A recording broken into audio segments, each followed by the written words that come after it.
अगर आप मानते हो कि मंदिर एक सेफ जगह होती है, तो ये वीडियो आपको हिला के रख देगी। क्योंकि ये कहानी एक ऐसे मंदिर की जहाँ पर भगवान नहीं कुछ और ही रहता है। एंड हाँ, उस मंदिर के दरवाजे पे ये तक लिखा है कि अंदर आना मना है। सो हाय एवरीवन, मेरा नाम है सृष्टि। एंड आज की जो कहानी है ये बस एक हॉरर कहानी नहीं है।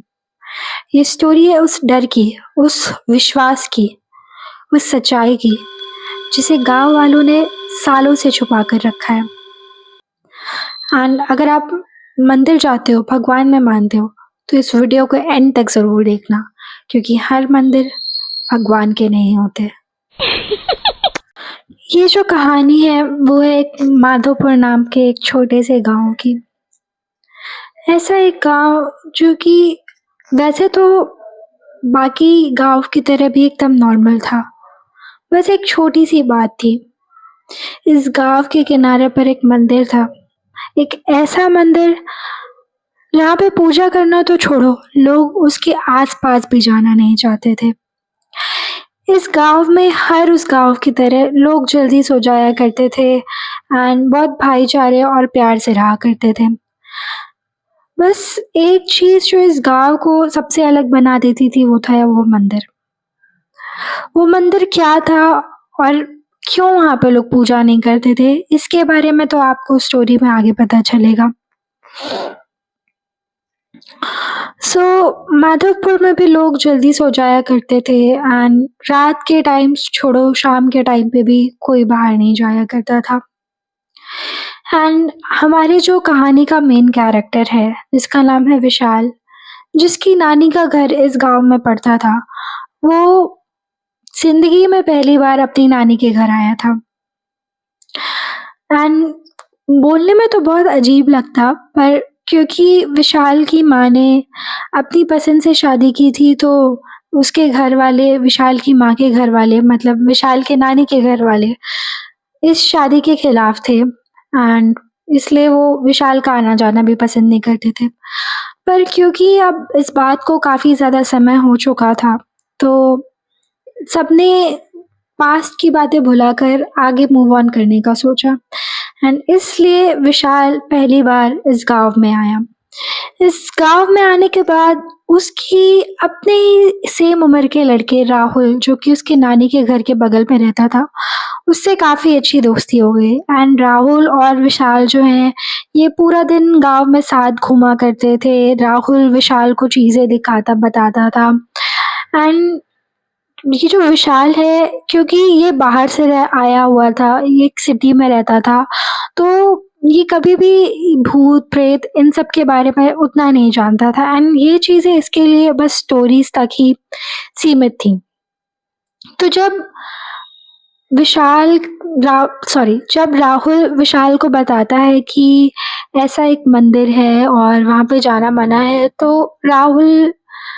जो विशाल है वो राहुल को बोलता है कि मुझे वो मंदिर दिखा दे, मुझे वो मंदिर देखना है। एंड इनिशियली तो राहुल बहुत मना करता है, पर कहीं न कहीं राहुल को भी वहाँ जाने का बहुत मन था, उसे भी देखना था कि वहाँ पे क्या होता है। तो उस शाम में ये दोनों डिसाइड करते कि आज शाम तो हम लोग उस मंदिर के पास जाएँगे एंड हम देखेंगे कि ऐसा वहाँ पे क्या है, जो सबको इतना डर लगता है, जो पूरे गाँव को डरा के रखा है। तो शाम होती है, विशाल अपने घर से निकलता है, राहुल अपने घर से निकलता है, दोनों मिलते हैं एंड साथ में गाँव के उस किनारे पर जाने लगते हैं जहाँ पर वह मंदिर था। गाँव के उस किनारे पर जाते हुए इन्हें गाँव के जो पंडित होते हैं वो देख लेते हैं एंड वो मना करते हैं कि तुम लोग उधर तो गलती से मत जाना एंड आज तो काफ़ी रात हो चुकी है, तो रात में तो तुम लोग उधर जाओ भी मत, उस तरफ भी मत जाओ, मैं तुम्हें यही सलाह दूँगा, और वो उन्हें घर जाने का बोल के वापस चले आते हैं।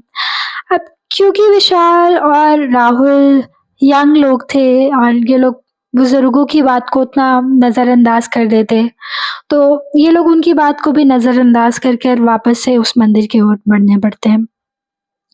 एंड जैसे ही मंदिर इन्हें थोड़ी दूर से दिखाई देता है, तो इन्हें मंदिर के पास पहुंचकर बहुत ही अजीब वाइब आने लगती है। मंदिर आधा टूटा हुआ था, उसपे किसी के हाथ के निशान थे, बड़ी-बड़ी घंटियाँ थी एंड काफ़ी ज़्यादा धूल वगैरह हो रखी थी।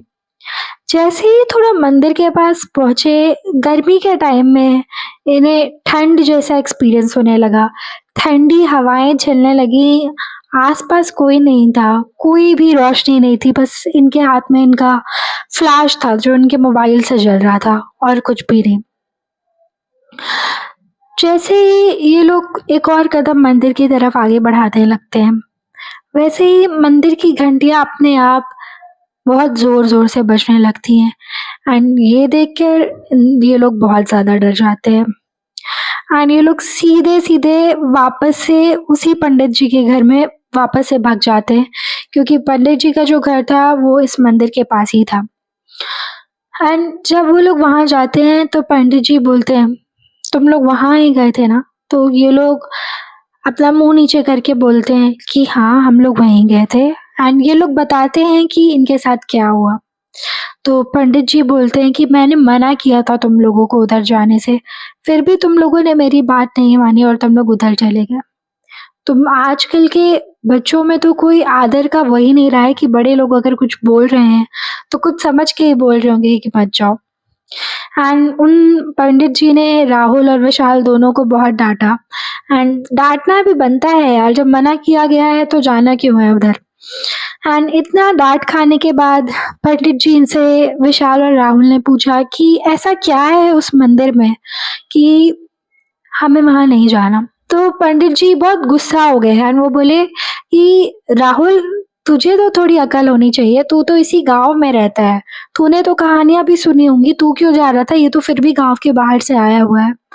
तो राहुल बोलता है कि मुझे कुछ नहीं पता, मुझे मेरे घरवालों ने नहीं बताया, आप प्लीज़ हमें बताएँ कि वहाँ जाना क्यों मना है? तो पंडित जी बताते हैं कि ये मंदिर बहुत पुराना है एंड इस मंदिर में कभी कोई पूजा नहीं करता था। बस एक तांत्रिक आया करता था एंड रोज़ अमावस्या को वो कोई ना कोई एक अजीब प्रकार की पूजा किया करता था एंड जब लोग देखने का ट्राई करते थे, तो उन्हें कोई ऐसी औरत दिखती थी जिसके बाल बहुत ज़्यादा लंबे हुआ करते थे एंड चूड़ियों की आवाज़ आती थी, घंटियाँ खुद पर खुद बजने लगती थी जैसा कि अभी तुम लोग के साथ हुआ एंड वहाँ बस वही वो आदमी जाता था एंड कोई नहीं जाता था। एक रात की बात है, उस दिन भी अमावस्या का ही दिन था। इस तांत्रिक ने पता नहीं क्या पूजा की कि इसने पता नहीं भगवान की जगह किसको ही बुला लिया। अब वो शक्ति क्या है वो तो मुझे भी नहीं पता, पर वो भगवान नहीं है, उसने ऐसे किसी चीज़ को बुला लिया एंड उसके बाद वो तांत्रिक कभी देखा नहीं गया। एंड शायद राहुल तुझे ये बात इसलिए नहीं बताई गई क्योंकि तेरे ही चाचा, जिनके बारे में शायद तू जानता भी नहीं है, उन्होंने इसको एक एज़ अ चैलेंज समझकर उस मंदिर के अंदर जाने की गलती कर दी एंड इसके बाद से अंदर से तो बहुत आवाज़ें आई कि मैं वो नहीं हूँ, मुझे छोड़ दो, मुझे जाने दो। पर सुबह जब देखा गया तो तेरे चाचा कहीं नहीं मिले, उनका एक निशान तक नहीं मिला। कोई नहीं जानता कि तेरे चाचा कहाँ गए एंड इसलिए उस मंदिर में जाना मना है। एंड आज तुम दोनों वही उस गलती को दोबारा दोहराने जा रहे थे। ये कहो कि तुमको भगवान ने बचा लिया, तुमको तुम्हारे पूर्वजों ने बचा लिया, क्योंकि अगर तुम लोग उसमें चले जाते तो तुम लोग तो हमें कभी नहीं मिलते एंड तुम्हारे साथ क्या होता ये तो भगवान ही जानते हैं। एंड अगर आप भी कोई ऐसा मंदिर देखो जहाँ पर लिखा हो अंदर जाना मना है, तो उसे चैलेंज मत करना, क्योंकि कुछ दरवाजे भक्ति के लिए बंद नहीं किए जाते, वो हमारी जान बचाने के लिए बंद होते हैं। तो ये थी आज की स्टोरी। कमेंट सेक्शन में ज़रूर बताना कि आप लोगों को कैसी लगी एंड चैनल को सब्सक्राइब करना मत भूलना, क्योंकि मैं डेली ऐसे ही हॉरर स्टोरीज़ आप लोगों के लिए पोस्ट करती हूँ। Thank you so much for watching. Bye.